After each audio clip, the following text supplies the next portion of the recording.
Shalom Bapak Ibu Jemaat terkasih dalam nama Tuhan Yesus.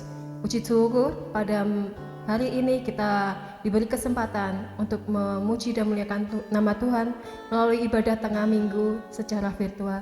Mari kita akan siapkan hati kita untuk menyembah Tuhan. Kita akan naikkan pujian bahasa kasih.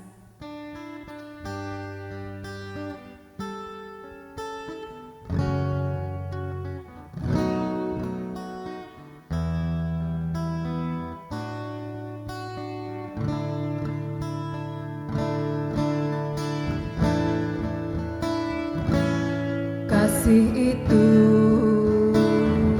lemah lembut serta sederhana. Kasih itu murah hati, sabar menderita.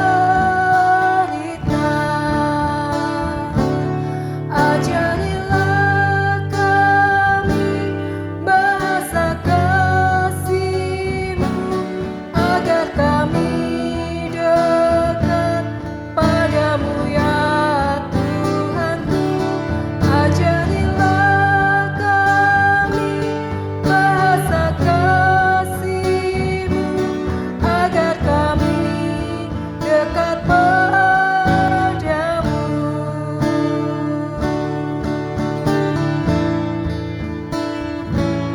Andaikan aku lakukan yang luhur mulia, jika tanpa kasih cinta hamba tak berguna.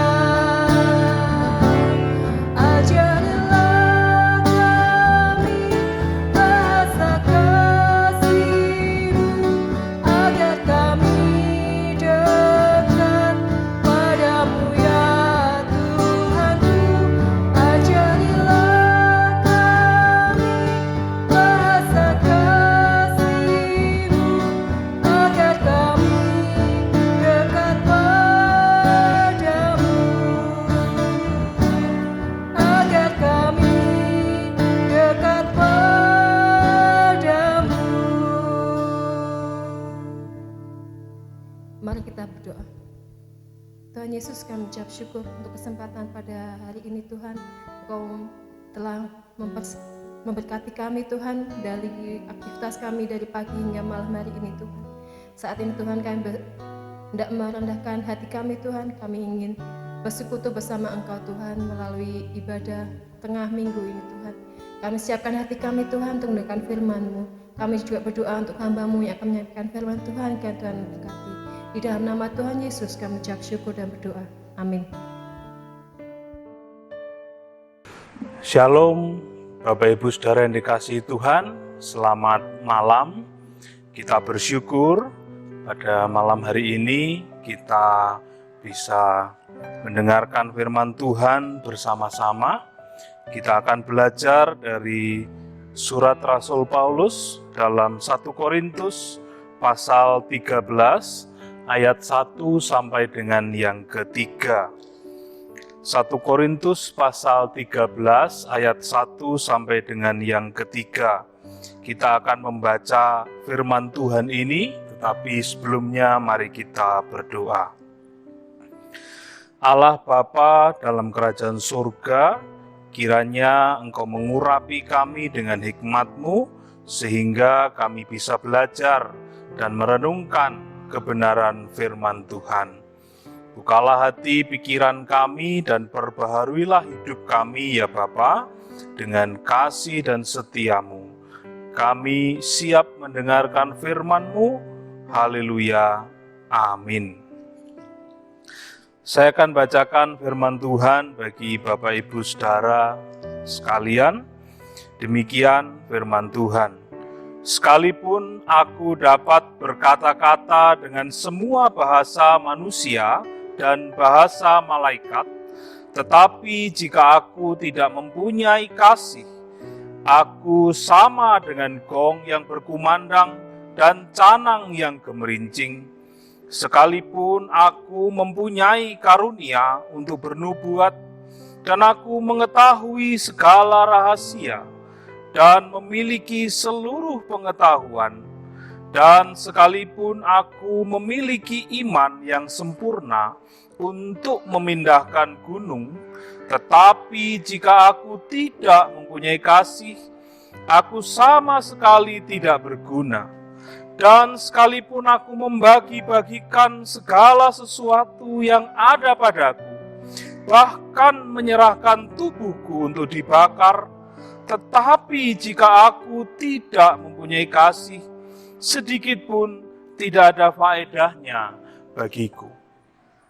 Bapak Ibu Saudara yang dikasihi Tuhan, kalau kita baca firman Tuhan ini, saya rasa Rasul Paulus menggunakan bahasa yang hiperbola. Artinya bahwa siapa orangnya yang memiliki kemampuan sedemikian rupa, bisa berbahasa semua bahasa manusia, bahkan bahasa malaikat.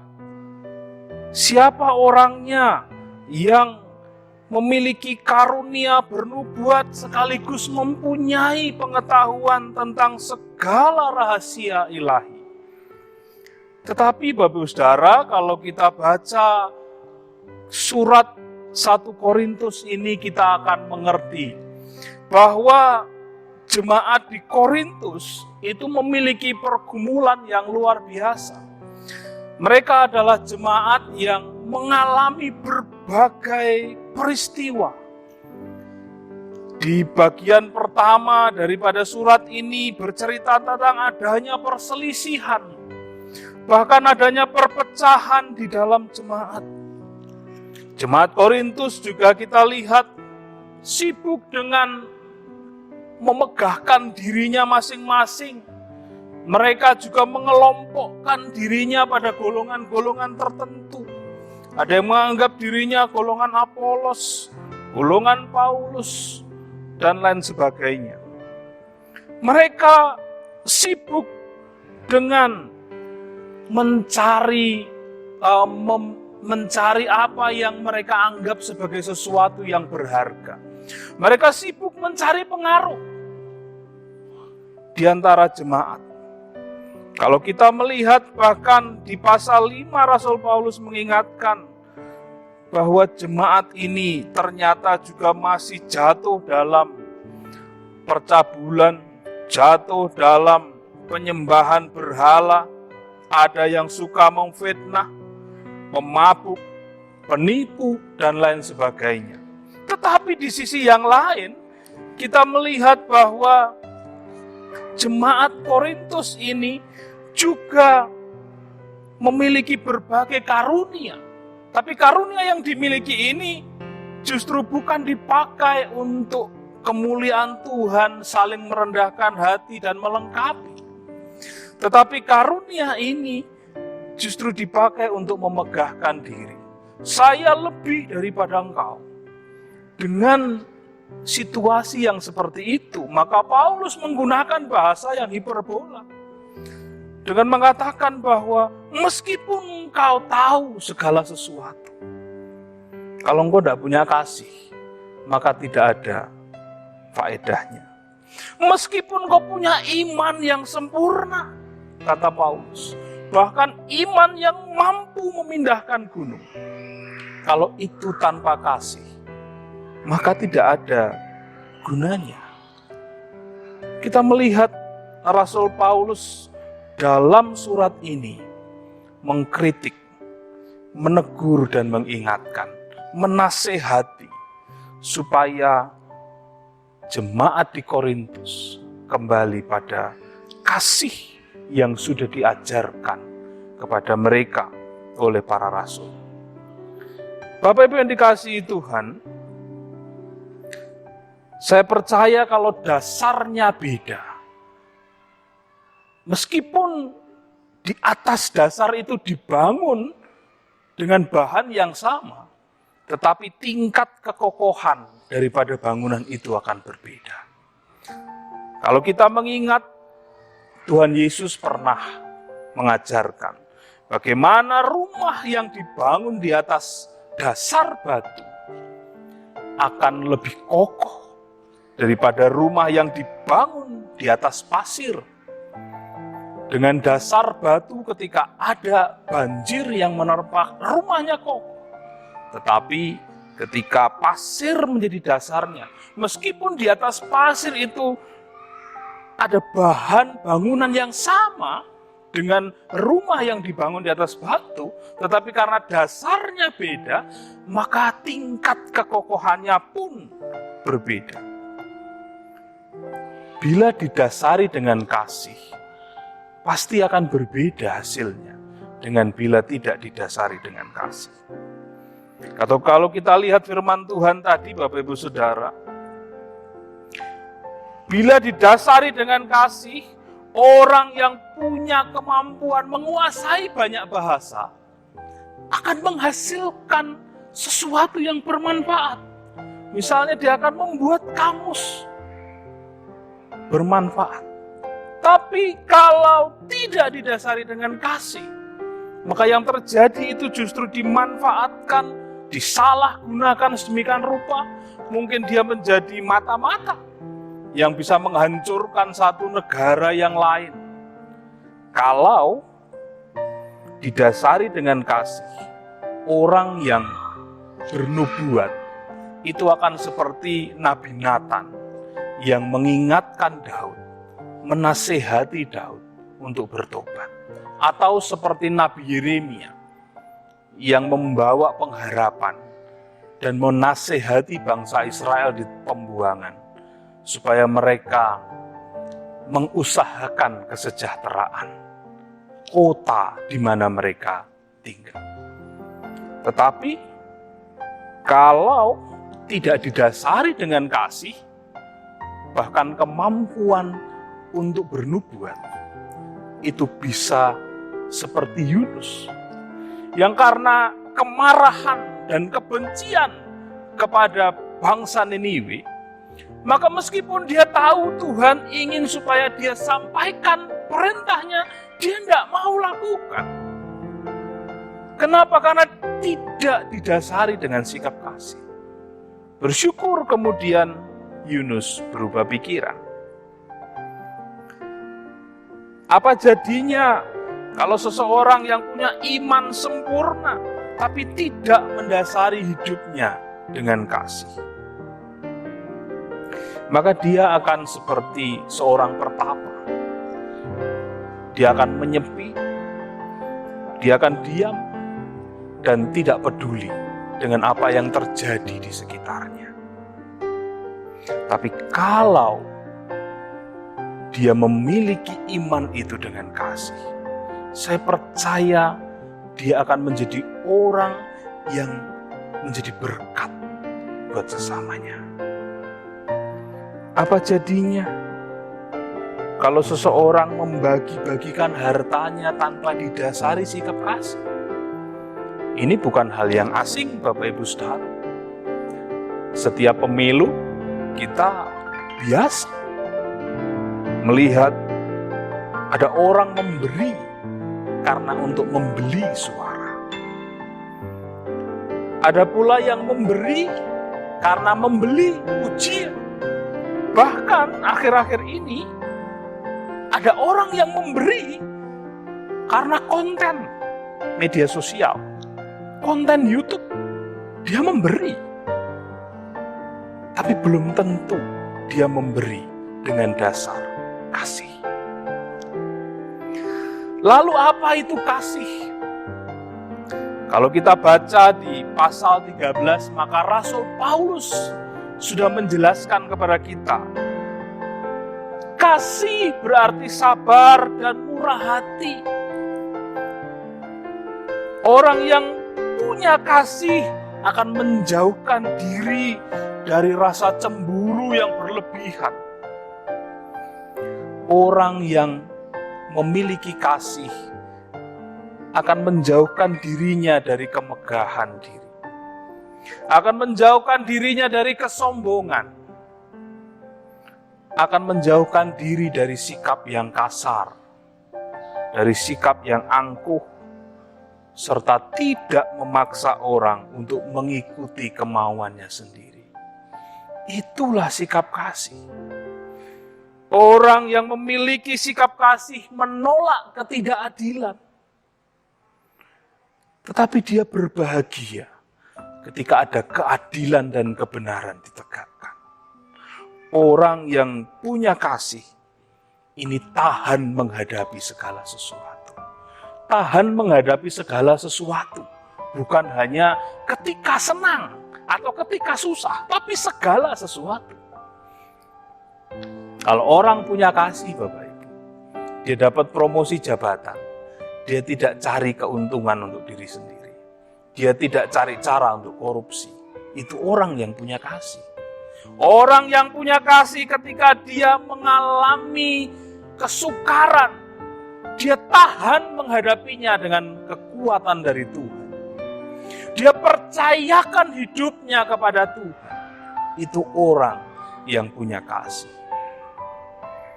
Orang yang punya kasih ketika diberi kesempatan untuk berkuasa, untuk berkuasa, dia menggunakannya untuk melayani.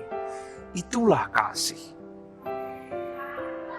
Orang yang punya kasih bersedia untuk memandang sesamanya dengan pikiran yang positif, tidak menghakimi, tidak mudah menghakimi sesamanya, tapi dia melihat dari sisi yang positif. Dalam keadaan apapun, orang yang punya kasih tidak kehilangan harapan. Itulah kasih. Dia tidak mau kehilangan harapan. Dia selalu punya harapan. Karena dia tahu siapa yang ada di belakangnya. Tuhan semesta alam. Orang yang punya kasih senantiasa sabar dalam menantikan pertolongan Tuhan. Sabar menantikan pertolongan Tuhan. Itulah kasih. Jadi Bapak Ibu Saudara, kasih mari kita jadikan dasar bagi kehidupan kita. Dengan begitu, ketika kasih menjadi dasar, maka bangunan di atas kasih itu akan menjadi sesuatu yang kokoh, menjadi sesuatu yang bermanfaat, sesuatu yang membawa berkat. Mari kita jadikan kasih sebagai dasar hidup kita, sehingga pikiran kita, sehingga perkataan kita, sehingga perbuatan kita itu mencerminkan Allah yang sudah menunjukkan kasih-Nya, yang sudah membuktikan kasih-Nya kepada kita. Apalagi dalam situasi pandemi seperti ini, Bapak-Ibu Saudara. Kita mengingat pesan Rasul Paulus bahwa ada 3 hal yang harus tetap kita lakukan, yang harus tetap kita pegang, yang harus tetap kita perbuat setiap hari, yaitu iman, pengharapan, dan kasih. Namun yang paling penting adalah kasih atau mengasihi sesama kita. Saya percaya bila Tuhan memberi kita kesempatan untuk menunjukkan kasih, maka tidak ada alasan bagi kita untuk menunda-nundanya.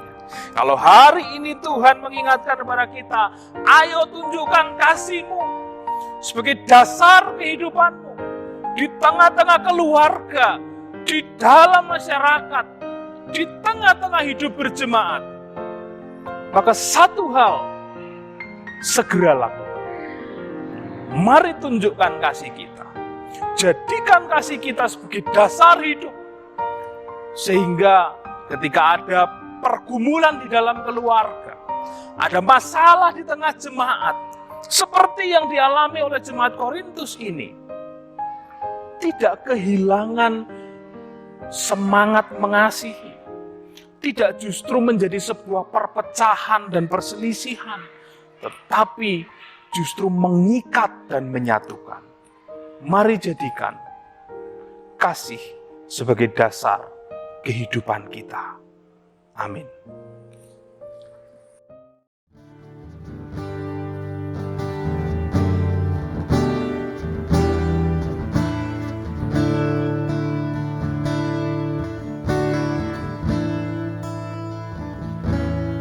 Saat keadaan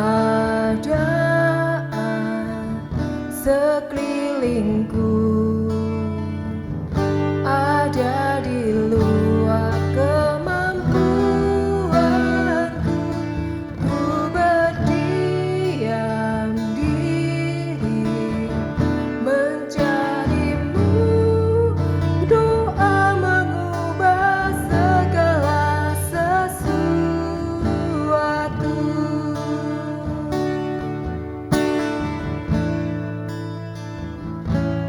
Saat kenyataan di depanku mengecewakan perasaanku, ku menutup mata memandangmu, sebab doa mengubah segala sesuatu. Doa orang benar bila didoakan dengan yakin besar kuasanya, dan tiap doa yang lahir dari iman berkuasa menyelamatkan.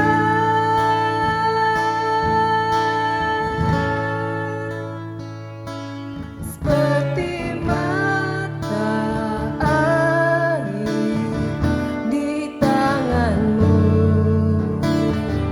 mengalir kemanapun kau mau.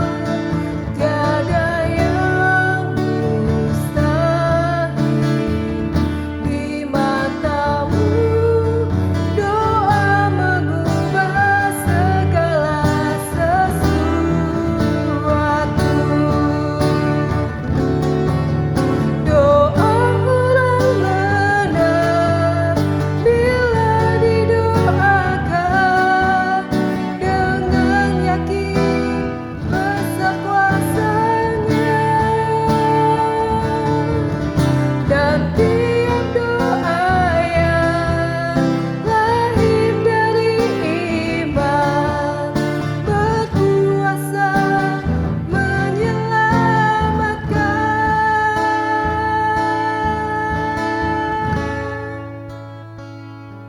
Seperti mata air di tanganmu,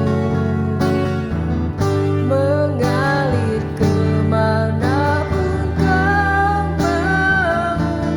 Tiada yang mustahil di matamu. Doa mengubah segala sesuatu.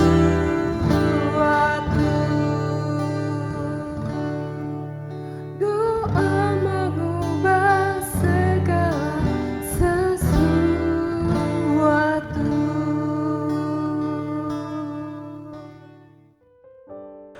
Bapak Ibu Saudara yang dikasihi Tuhan, mari kita sejenak berdoa syafaat, menyampaikan setiap pengharapan dalam hati dan kehidupan kita kepada Tuhan.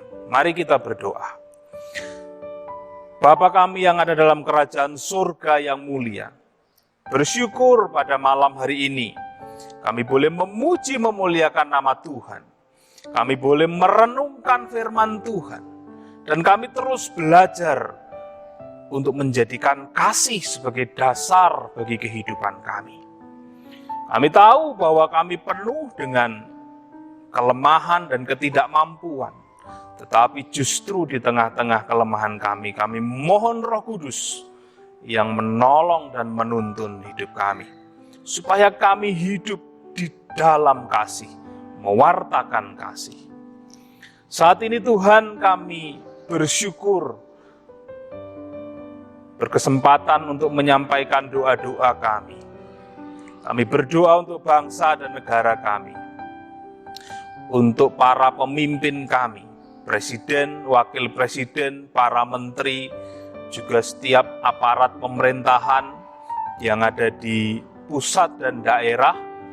Tuhan, kiranya memberikan hikmat-Mu bagi mereka, supaya mereka boleh menggunakan kekuasaan yang dimiliki untuk melayani dengan penuh kasih. Tuhan, beri hikmat supaya para pemimpin kami bisa mengarahkan bangsa kami untuk menjadi bangsa yang sejahtera, bangsa yang diberkati Tuhan. Kami berdoa Tuhan untuk penanganan pandemi COVID-19, di mana hari-hari ini sudah dimulai vaksinasi untuk tenaga kesehatan, yang akan segera dilanjutkan untuk aparat pemerintahan yang melayani masyarakat, bahkan nantinya untuk masyarakat. Kami berdoa kiranya Tuhan memberkati proses vaksinasi ini. Kami juga berdoa kiranya dengan vaksinasi ini ya Bapa, bangsa kami boleh segera dibebaskan, bangsa kami boleh segera dilepaskan dari pandemi, dan kami boleh beraktivitas seperti sedia kala. Kami boleh beribadah bersama seperti sedia kala. Kami boleh berinteraksi seperti sedia kala.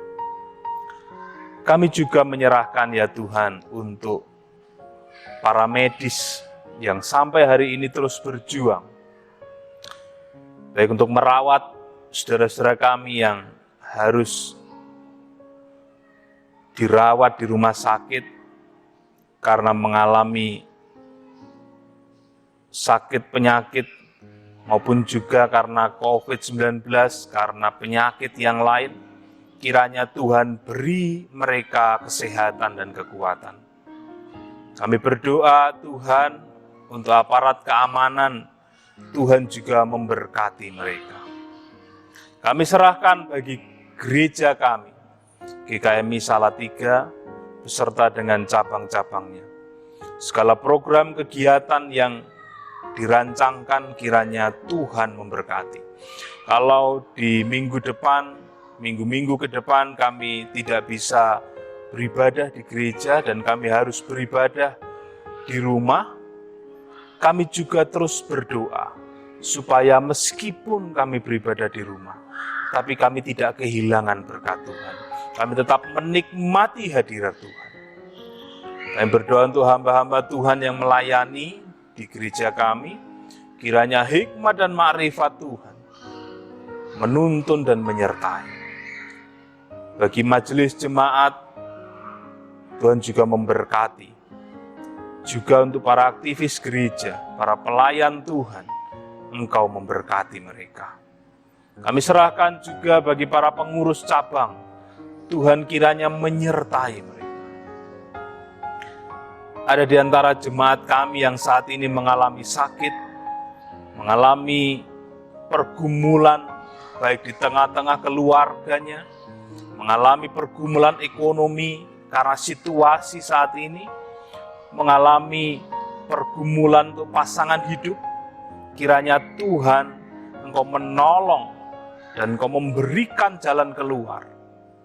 Kami berdoa yang sakit Tuhan sembuhkan, Tuhan pulihkan, Tuhan berkati obat, Tuhan berkati dokter yang merawat, bahkan juga Tuhan berkati keluarga mereka.